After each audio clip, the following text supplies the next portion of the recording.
Hi there, my name is Brooks with Character Design Forge. We're returning to our series talking about qualities that make for a good character design, and today we're talking about contrast. Now, contrast is important within one character's design as well as within several or even a cast of characters. When we think about contrast, it's really the difference between two things, and this comes into play on several levels of character design. In the base shapes that we use in order to define a character, we need something in there to break up the monotony, something that gives some visual interest. A curved line that's intersected by a straight line or a point goes a long way in making something interesting.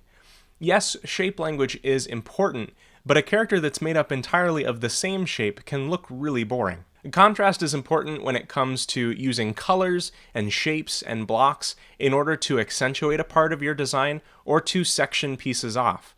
This is why you'll often see things like a band of color around the torso, a belt or sash. They all do a good job of breaking up a design.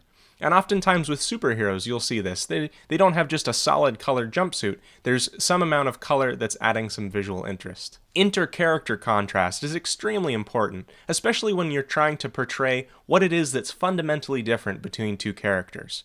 Whether it's a physical difference, an ideological one, instantly discernible differences go a long way in communicating contrast to an audience. So here's a principle and practical tip for using contrast in your designs, and it may be deceptively obvious.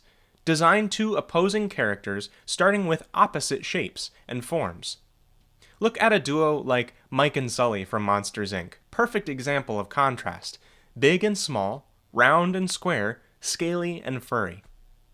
If one of your characters is kind and caring and the other is evil and conniving, design them in opposition to one another. The first using round shapes and soft edges, the other with jagged and harsh ones. Color can contribute to contrast as well. Not only could you have one set of characters designed with warm colors predominantly and the other with cool colors, but the amount of saturation. Say one is bright and lively and the other is completely gray and desaturated. Color can play into that as well.